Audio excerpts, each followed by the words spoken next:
Captain Min Jun Park stood in the grand chamber of the Galactic Council, feeling very small. The room was huge, with walls that seemed to reach the stars themselves. Around him sat representatives from dozens of alien species, each one looking down at him like he was some kind of pest that had crawled in from outside. The council had been meeting for over 3 hours. Min Jun's legs were getting tired, but he kept standing straight. His uniform felt heavy under the weight of all those alien stares. Most of the beings in this room had been traveling between stars when humans were still learning to make fire. They never let anyone forget that fact. "So," said Counselor Zex Thara, her blue skin shimmering under the bright lights, "the humans want access to our quantum drive technology."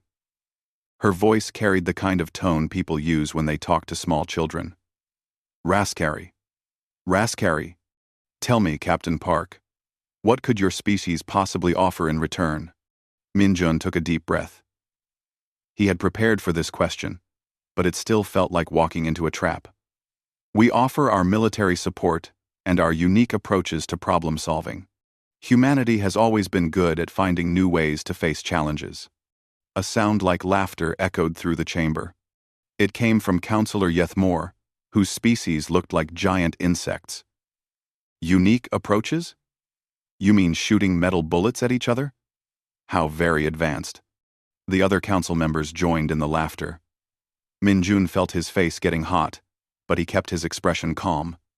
Getting angry would only prove their point about humans being primitive and emotional. High Counselor Mordak raised one of his forearms for silence. His species, the Kethlani, were among the oldest in the galaxy. When he spoke, his voice was like rocks, grinding together. "Captain Park, your species has been part of our community for 50 years now. In that time, what technological advances have you made beyond your obsession with kinetic weapons?" "We have improved our railgun technology significantly," Min Jun said. "Our latest models can accelerate projectiles to incredible speeds, with perfect accuracy, across vast distances." More laughter filled the chamber. Counselor Zex Thara leaned forward in her seat. "Railguns. Still railguns. Your species still fires metal slugs at each other while we have mastered energy manipulation, dimensional folding, and quantum mechanics.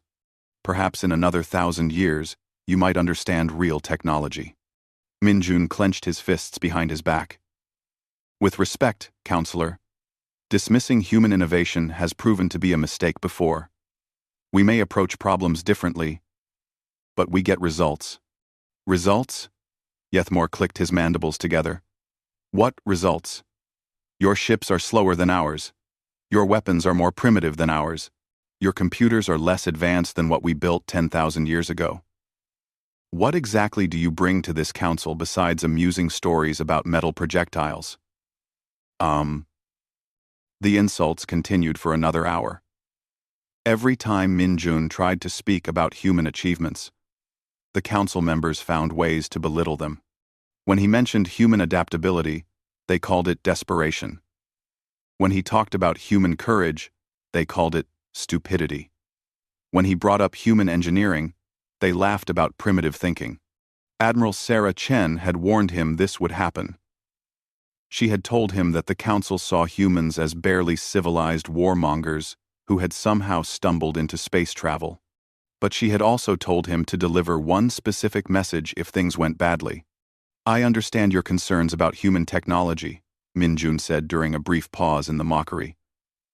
"But I would like to respectfully remind this council of something important.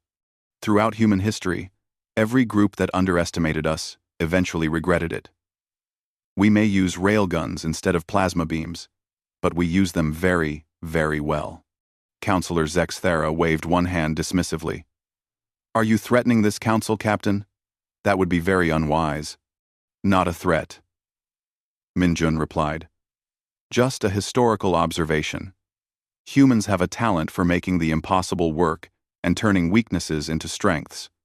Our railguns might seem primitive to you, but they were designed by a species that had to fight for everything we ever achieved." High Counselor Mordak's ancient eyes studied Min Jun carefully. "And what happens if we refuse your request for technology sharing?" Min-jun straightened his shoulders. Then, humanity will continue developing our own solutions. We always have. We always will. And we will remember who chose to help us, and who chose to mock us. The chamber fell silent for a moment. Then Counselor Yethmore started laughing again. The humans think they can develop quantum drives with their metal-throwing toys. How wonderfully naive. ADN-del. ADN-del. The meeting continued for another hour, but the decision was already clear. The council voted unanimously to deny humanity's request. They would continue treating humans as junior partners who needed to prove themselves worthy of real technology. The council members filed out of the chamber, still chuckling about human arrogance. Min-jun was gathering his papers when an aide rushed into the chamber. The young Velthari was breathing hard and looked frightened. "Hi, Counselor. Urgent news from the border systems." Mordak stopped walking. "What news?" "The Drakmor Empire has begun military operations against our outer territories. They have attacked 3 systems in the past 6 hours. Our fleets are requesting immediate reinforcement." The color drained from Counselor Zexthara's blue face. The Drakmor Empire was the most aggressive military power in the galaxy. They had been quiet for decades, but everyone knew they were building their strength. Their ships were faster than council vessels, their weapons more powerful, and their shields nearly impenetrable. "How many ships have they committed?" Mordak asked. "Intelligence estimates at least 500 vessels in the first wave, High Counselor. More are jumping into position every hour." Min-jun cleared his throat. "High Counselor, if I may. Earth Defense Force has 18 ships in the region. They could reach the border systems in 12 hours. Zexthara spun around to face him. 18 ships? Against 500 Drakmor vessels? What could human ships possibly do, except get destroyed? Min-jun picked up his papers and headed for the door. "I guess we'll find out how effective primitive railguns really are." As he left the chamber, Min-jun could hear the council members frantically discussing emergency response plans. None of their elegant, advanced technologies had been able to stop Drakmor expansion before. Maybe it was time to see what desperation and metal slugs could accomplish. The war was about to begin, and humanity would finally get the chance to show the galaxy what primitive really meant.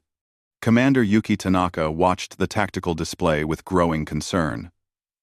3 council fleets had already been destroyed in the Kepler border systems. The Drakmor Empire was cutting through galactic defenses like they were made of paper.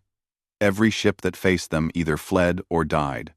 "Commander," said Lieutenant Kim Soo-jin from the communications station, "we're receiving a distress call from the council fleet at Proxima Station. They're requesting immediate assistance." Yuki studied the star map. Proxima Station was a major supply depot that fed the entire border region. If it fell, the Drakmor would have a clear path to the Council's core worlds. But every fleet that had tried to defend it was already space debris. "How many Drakmor ships are attacking Proxima?" she asked. "Sensors show 47 vessels, Commander. The Council fleet has 12 ships remaining, but they're falling back under heavy fire." Yuki looked at her own small force. 18 human ships against 47 Drakmor vessels. The smart thing would be to retreat and wait for reinforcements. But Admiral Chen had been very clear in her orders. "Show the galaxy what humans could do. All ships, this is Commander Tanaka. We're moving to assist the Council fleet at Proxima Station. I know the numbers look bad, but remember what we learned about Drakmor tactics. They rely on their plasma shields to make them nearly invincible. Every Council attack bounces off those shields like rain on glass." Captain Lee Minho's voice crackled over the comm from the destroyer Soul.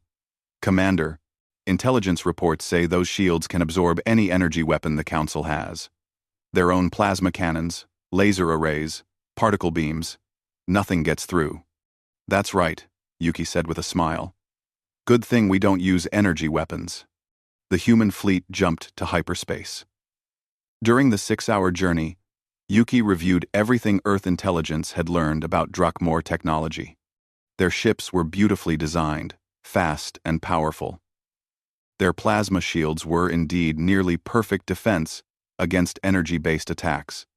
The shields worked by creating a magnetic field that absorbed and redirected energy particles. But the Drakmor had developed their technology to fight other advanced civilizations. They had never faced an enemy that used physical projectiles instead of energy beams. Every species in the galaxy had moved beyond kinetic weapons thousands of years ago. Everyone. Except humans. When the human fleet dropped out of hyperspace at Proxima Station, the battle was almost over. The Council ships were scattered and burning. Drakmor vessels moved between them like predators among sheep, firing plasma volleys that tore through Council hulls. The beautiful blue shields around each Drakmor ship glowed brightly as they absorbed return fire. All ships, engage immediately, Yuki ordered. Target the largest vessels first. Show them what primitive looks like.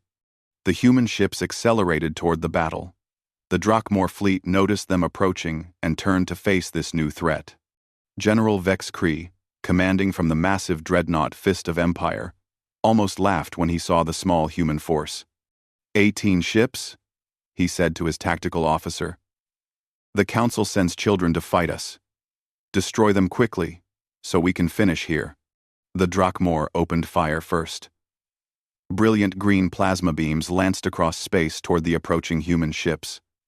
The human vessels dodged and weaved, but several plasma bolts found their targets. 2 human ships exploded immediately, their hulls unable to withstand the incredible energy. But the human ships kept coming. As they closed the distance, they opened fire with their railguns. Long metal projectiles, accelerated to incredible speeds by electromagnetic fields, streaked toward the Drakmor fleet. General Vex Kree watched the incoming projectiles and smiled. Kinetic weapons? What kind of backward species still uses solid ammunition? Our shields will absorb those easily. He was wrong. The first railgun round hit a Drakmor cruiser directly amidships. The plasma shield, designed to absorb and redirect energy, had no effect on a solid metal projectile traveling at a significant fraction of light speed. The round punched straight through the shield as if it wasn't there, then tore through the ship's hull and out the other side. The cruiser exploded in a brilliant flash of light. What? General Vex Kree stared at his tactical display in disbelief. How did that round penetrate our shields? Rad. 1. General Vex Kree stared at his tactical. 1. His science officer looked equally confused.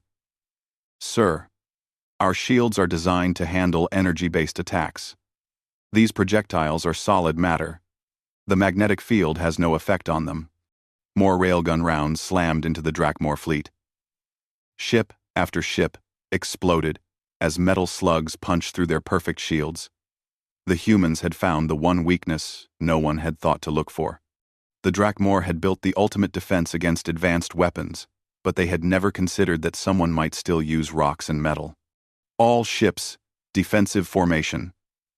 General Vex Kree ordered. Return fire. Destroy those primitive ships. But the human fleet was already adapting their tactics. Instead of engaging in a traditional battle line, they spread out and used their superior maneuverability to avoid the heavier Drakmor vessels. Human ships darted between enemy formations, firing railgun volleys and then accelerating away before return fire could reach them. Commander Tanaka watched as her fleet carved through the Drakmor formation. 6 human ships concentrated their railgun fire on the Fist of Empire. Dozens of metal projectiles slammed into the massive dreadnought. The plasma shields glowed and sparked, but they might as well have been decorative lights. Round after round punched through the ship's armor. General Vex Kree felt his ship shaking under the impacts. Science officer, can we modify our shields to stop these projectiles? Sir, it would take weeks to reconfigure our defensive systems. These weapons operate on completely different principles than anything we've faced before. One particularly large railgun round struck the Fist of Empire's main reactor. The explosion tore the mighty dreadnought apart from the inside. General Vex Kree had just enough time to send a retreat signal before his ship became expanding debris. The remaining Drakmor ships fled the system in disorder. For the first time in decades, a major Drakmor fleet had been defeated. The Council ships that survived watched in amazement as 18 human vessels had destroyed nearly 30 enemy ships without losing more than 4 of their own. Captain Park, now promoted to Admiral and observing from his flagship, opened a channel to the grateful Council ships.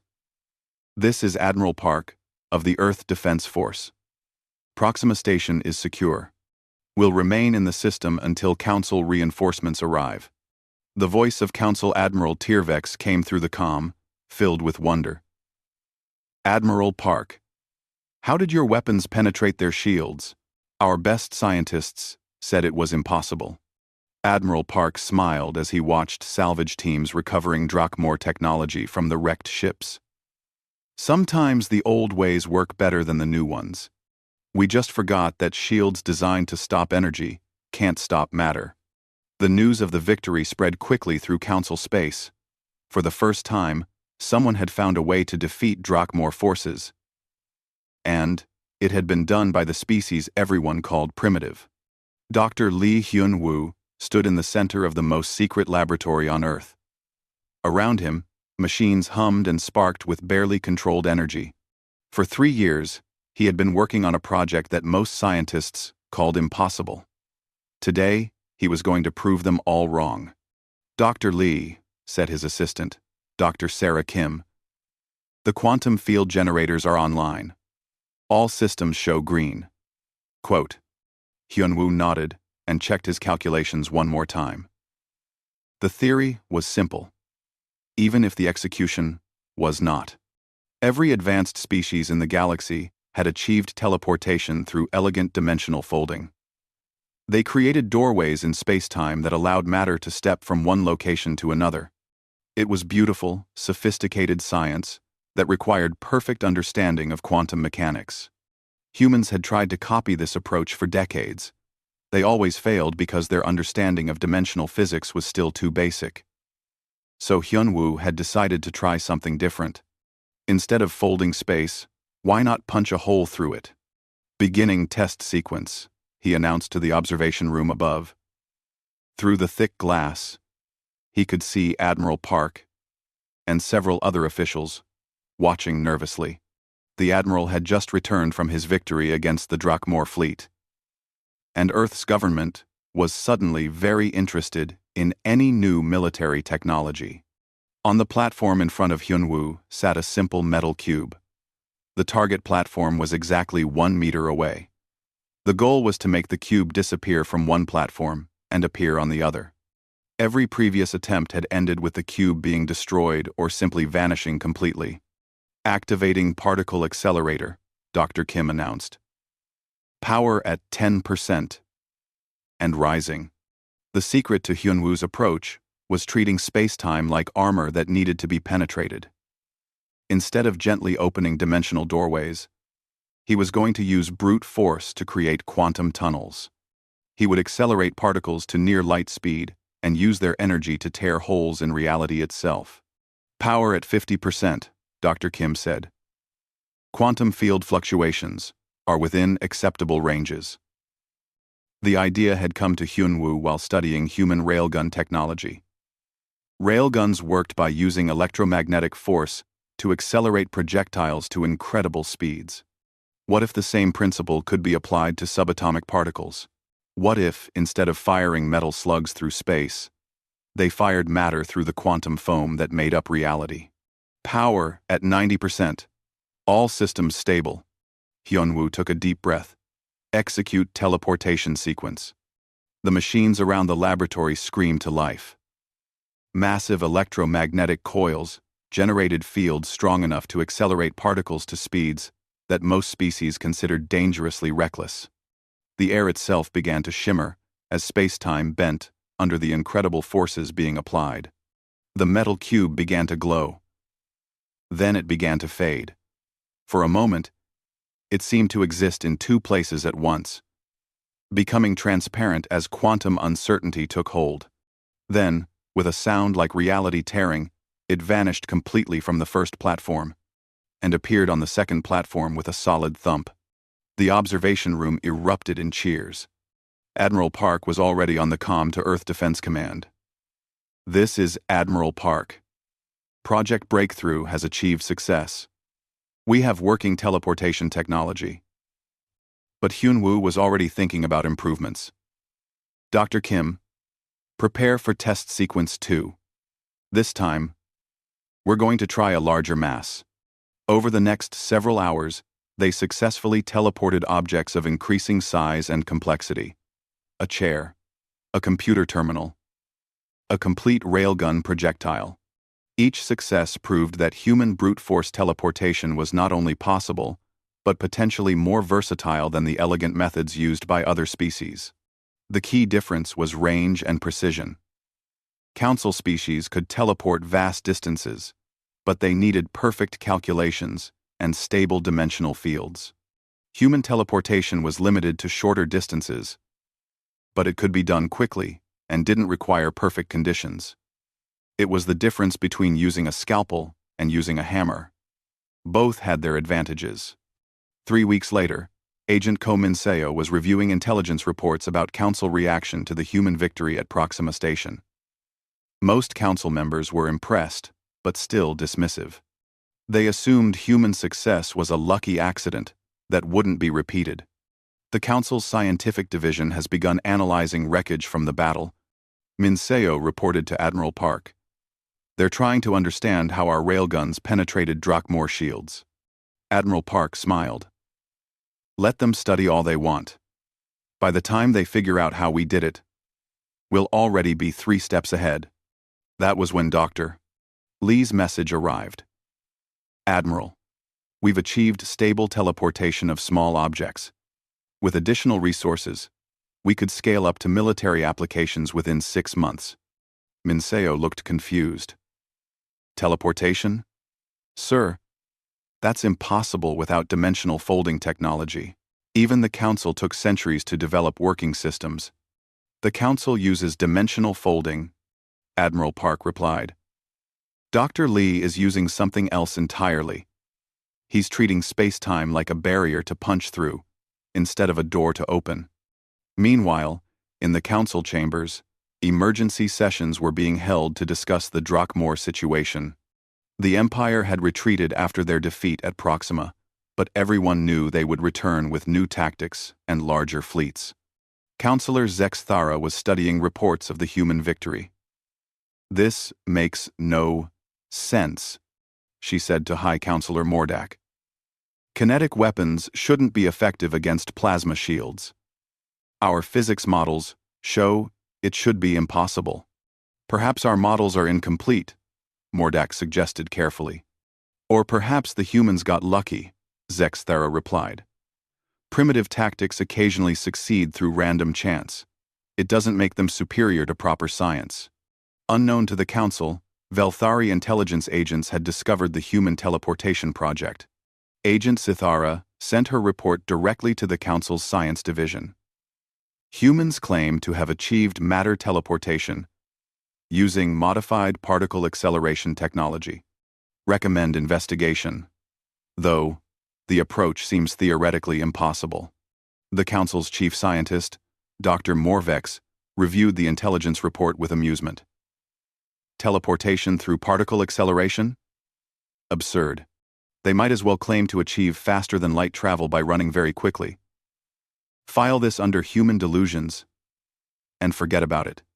But Sith Era had included detailed sensor readings from outside the human laboratory. The readings showed massive energy fluctuations consistent with successful matter displacement. Dr. Morvex studied them more carefully and felt his confidence wavering. "This is impossible," he muttered. "You can't punch holes in space-time with brute force. The energy requirements would be astronomical." Yet the sensor readings were clear. Something had definitely happened in that laboratory. Matter had moved from one location to another without crossing the space in between. If the humans had really achieved teleportation through such crude methods, it would change everything. Back on Earth, Dr. Lee was already working on military applications. Admiral, we can now teleport objects up to 50 kilograms across distances of 10 kilometers. With the right equipment, we could teleport railgun rounds directly into enemy ships, bypassing their shields entirely. Admiral Park studied the possibilities. What about personnel? Could we teleport soldiers? Theoretically, yes, but the process is still dangerous for living beings. We need more time to make it safe. How much time? Give me 3 months, and I can have a working combat teleportation system ready for field testing. Admiral Park authorized unlimited resources for the project. The next phase of the war was going to be very different from what anyone expected. While the Council debated elegant solutions and the Drakmor prepared conventional strategies, humanity was about to change the rules of combat entirely. The galaxy was about to learn that sometimes the best way to achieve the impossible was to ignore the fact that it was supposed to be impossible. Admiral Min-jun Park stood on the bridge of his flagship, watching the largest space battle in galactic history unfold before him. The fortress world of Kethmor was under attack by 600 Drakmor ships, and the Council's defenses were crumbling. Admiral, reported Captain Yuki Tanaka from the tactical station. Council fleet is down to 30 ships. They're requesting immediate evacuation of the planet. Kethmor was not just any world. It was the Council's primary military headquarters, home to their most advanced shipyards and weapons research facilities. If it fell, the Drakmor Empire would have access to thousands of years of accumulated military technology. The war would effectively be over. Status of our fleet? Admiral Park asked. 47 ships standing by, sir. Dr. Lee's teleportation systems are installed and ready for combat testing. Admiral Park nodded. 3 months of intensive development had produced something no one thought possible. A working military teleportation system. Human ships could now teleport supplies, weapons, and personnel across short distances instantaneously. More importantly, they could teleport railgun rounds directly inside enemy vessels. All ships, this is Admiral Park. Today we find out if our new technology works in real combat. Remember, we're not just fighting for the Council. We're fighting to prove that human innovation can change the galaxy. General Vex Kree watched the approaching human fleet from his new flagship, the Destroyer of Worlds. He had rebuilt the Drakmor forces after the humiliating defeat at Proxima Station. This time, he came prepared for human railgun tactics. Admiral Sektar, he said to his second-in-command, our new armor plating should resist kinetic weapons. These humans may have surprised us once, but we learn from our mistakes. Yes, General. Our ships now carry reinforced hull armor, specifically designed to absorb physical impacts. Their primitive metal projectiles will not penetrate our defenses this time. The Drakmor had indeed learned from their defeat. Every ship in their fleet had been retrofitted with thick, layered armor designed to stop railgun rounds. They had also developed new tactics that kept their ships moving constantly, making accurate targeting more difficult. General Vex Kree smiled as he watched the human ships approach. 47 ships against 600. Even with their kinetic weapons, the numbers are impossible. We will crush them and then finish destroying the Council fleet. The human fleet moved into attack formation. To outside observers, it looked like a standard military approach. The ships arranged themselves in battle lines and began accelerating toward the massive Drakmor force. Long-range sensors showed railgun turrets, charging and targeting systems coming online. Then something impossible happened. The first sign of the new human tactics came when Drakmor ships began exploding from the inside. No external impacts were detected. No railgun rounds were seen crossing space. Enemy vessels simply started tearing themselves apart as their internal systems failed catastrophically. What's happening? General Vex Kree demanded. How are they destroying our ships without firing at them? His tactical officer stared at the sensor readings in confusion. "Sir, I'm detecting massive energy signatures inside our ships just before they explode. It's like something is appearing inside their hulls." Dr. Lee Hyun-woo was coordinating the teleportation attacks from his command post on Admiral Park's flagship. Target acquired. Teleporting railgun round into enemy engine compartment in 3, 2, 1. On his screen, another Drakmor ship exploded as a railgun round materialized directly inside its reactor core.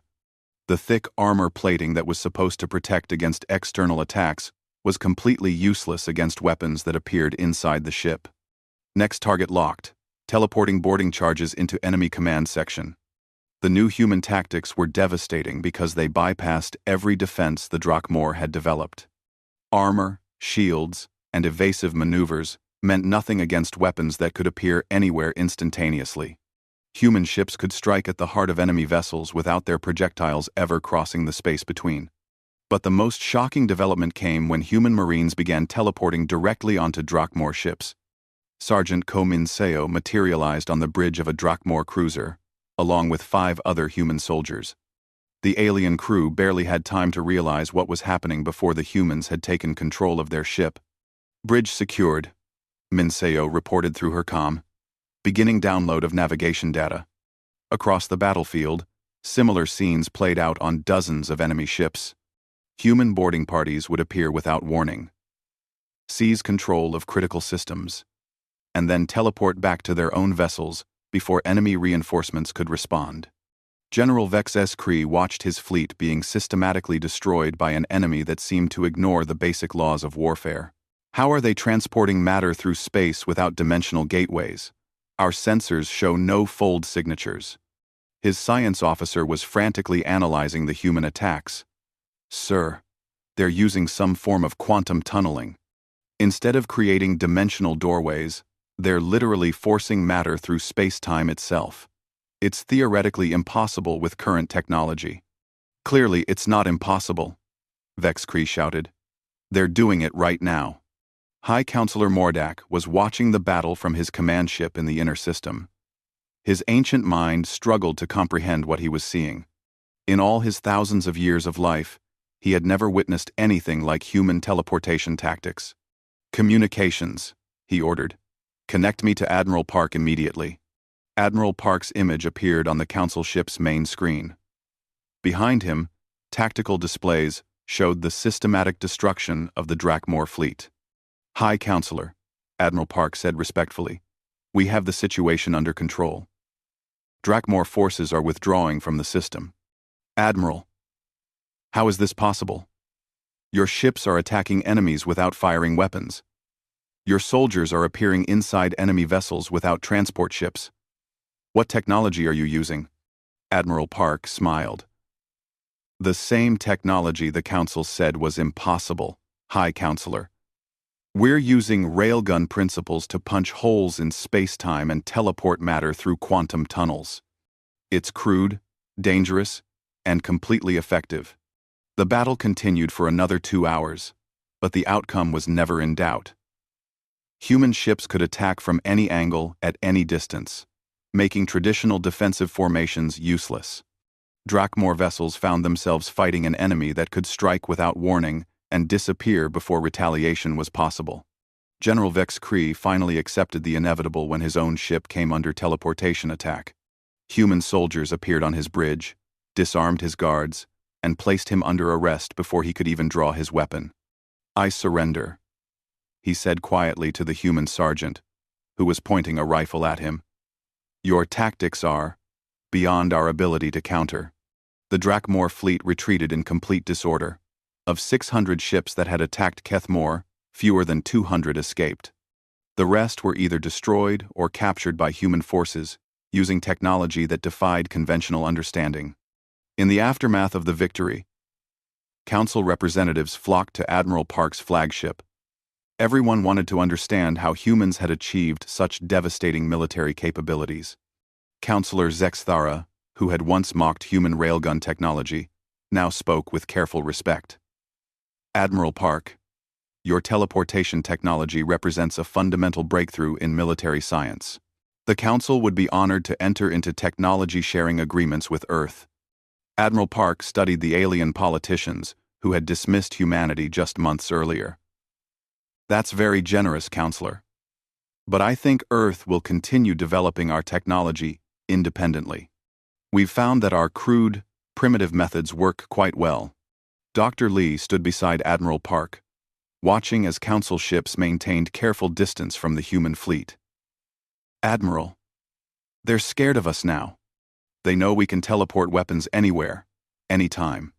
Good, Admiral Park replied. Fear breeds respect, and respect is something humanity has been lacking in this galaxy for far too long. The victory at Keth Moor proved that human innovation could overcome any advantage held by older, more advanced civilizations. By combining railgun technology with breakthrough teleportation systems, humanity had changed the rules of galactic warfare forever. 3 months after the victory at Keth Moor, the Galactic Council chambers looked very different. Where once dozens of alien representatives had sat in comfortable superiority, now only half the seats were filled. Many species had withdrawn from the Council to pursue separate agreements with Earth.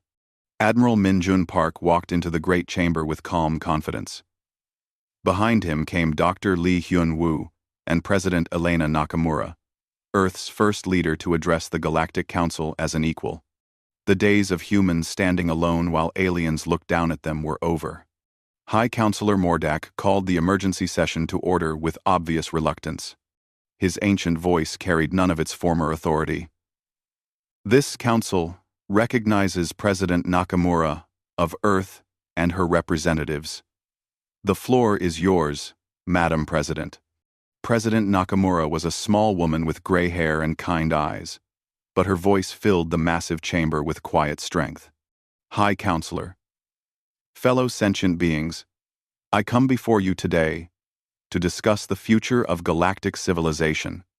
Recent events have shown that the traditional power structures of this council no longer serve the needs of our diverse galaxy. Counselor Zexthara, who had once mocked human technology, now sat silently in her chair. Her species, the Velthari, had been among the first to request Earth's military protection after other empires began targeting them for their previous arrogance. The Drakmor War has ended, President Nakamura continued, but the lessons learned from that conflict will shape our galaxy for generations to come. Traditional thinking failed against an adaptive enemy. Elegant solutions proved useless against brute force tactics. Most importantly, the assumption that older civilizations are automatically superior has been proven false. And the remaining council members shifted uncomfortably in their seats.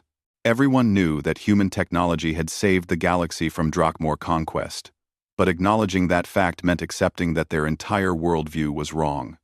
Dr. Lee stepped forward with a small device in his hands. Honored counselors, this is a personal teleportation unit.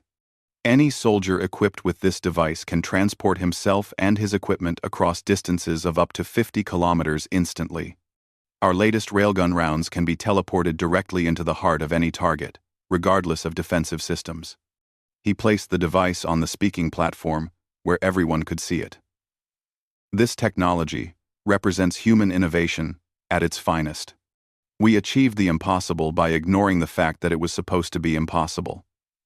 While other species spent centuries perfecting elegant dimensional folding, we simply punched holes through reality itself.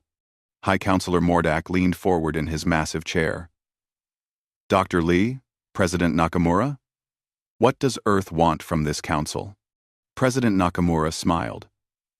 We want to build something new, High Counselor. The old system, where species are ranked by age and technological sophistication, has failed. We propose a new alliance, based on practical contribution and mutual respect. She gestured to Admiral Park, who activated a holographic display showing the current political situation in the galaxy. 17 species have already signed mutual defense agreements with Earth.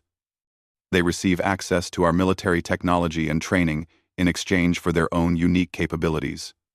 The Zeekmari provide advanced manufacturing. The Horthven share their agricultural innovations. The Velthari contribute their expertise in energy manipulation. Counselor Yethmore, whose insect-like species had been among the most dismissive of humans, spoke for the first time. And what of species that choose to remain with the traditional council? They remain welcome members of galactic civilization, President Nakamura replied. But they will not have access to Earth's military protection or technological advances. Each species must choose its own path. The implications were clear. The Council's authority had been built on the assumption that they possessed superior technology and wisdom. With humanity proving that innovation mattered more than age, that foundation was crumbling. Admiral Park stepped forward to address the assembled aliens. Honored representatives, 6 months ago this council dismissed humanity as primitive warmongers, obsessed with crude weapons. You laughed at our railguns and mocked our innovative thinking. Today, those same railguns and that same innovation have saved your civilizations from conquest. His words carried no anger or bitterness, just simple truth. Earth does not seek revenge or domination. We seek partnership with those who can recognize our value and contribute to our mutual success. The galaxy is large enough for many different approaches to civilization. As if to demonstrate his point, Captain Kominseo materialized on the speaking platform using a personal teleporter.